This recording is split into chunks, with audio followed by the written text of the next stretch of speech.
Alright, so rather than just redoing something that I've already got here, I'm just going to do something random that I want to be mirrored, for instance, on mine here. So what you want at the very first bit is you need these guides, and you just go to View and New Guide if you haven't got them already. Then you do a horizontal one if you want this one, and you want the vertical one for this one. Um, Now, depending on which way you want to flip it, of course, if you have it the car like this sideways, and you need all of this over here, then you only need this one. Okay. But anyway, I've got them, and once you've got them, you can move it with the V tool, so it just moves about like nothing else. Okay, so let's say that I want to mirror something here.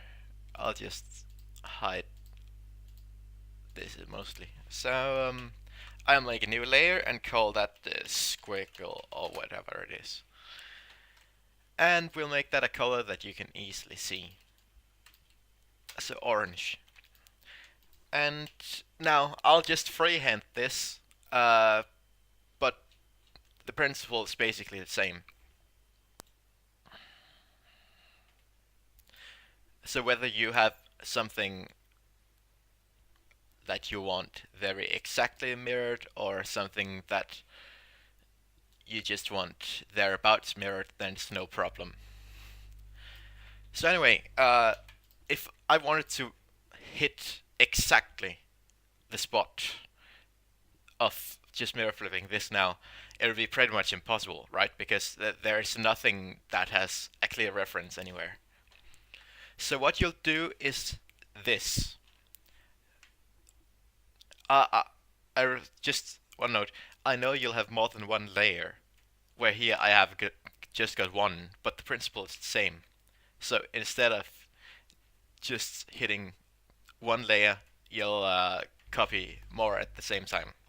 But we'll do this using this, and I'll just call this a guide, a new layer, and then you use the marking tool M to make just a tiny bit here.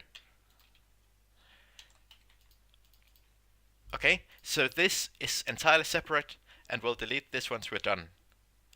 You'll notice that the marking tool snaps to the guide, so it just jumps straight at you. Right? So I'm going to mirror flip these now. I'll duplicate the layers, and then I'll press Ctrl T. And we want to mirror flip them vertically, because that's the way it is. Right?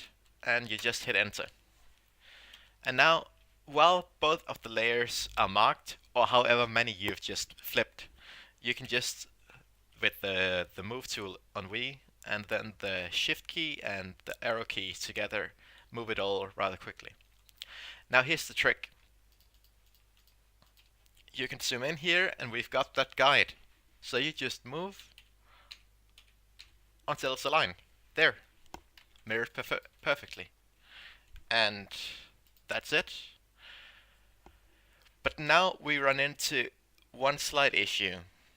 And that is, in my case here, you can see my guide wasn't exactly in the middle. So that's fucked up a bit.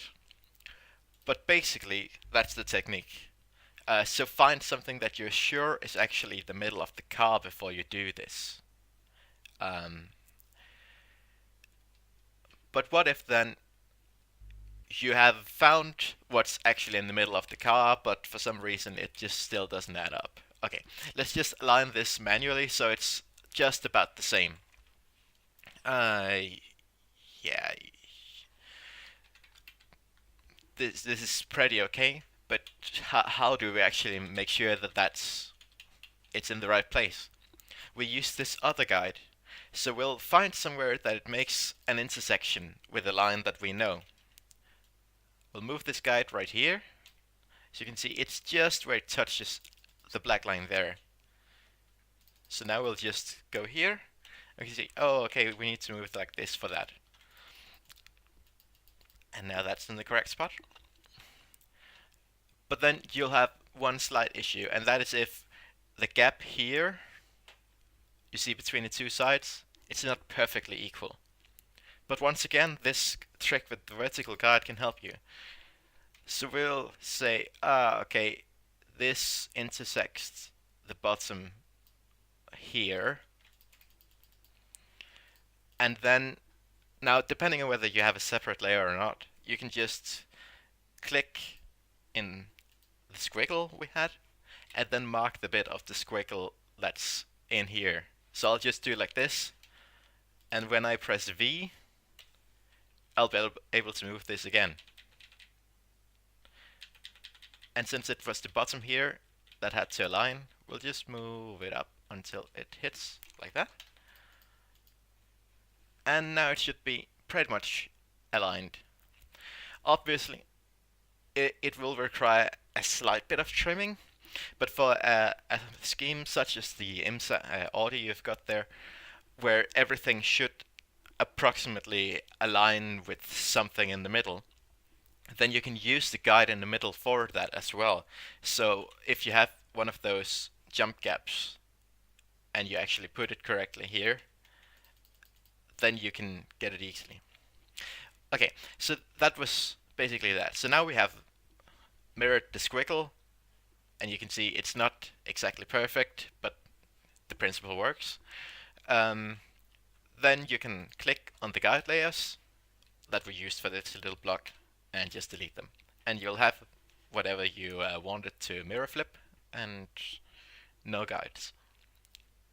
So that's how I do it. And it still takes a bit of trimming, but this way at least you can just flip everything at once and get it almost correct in one shot.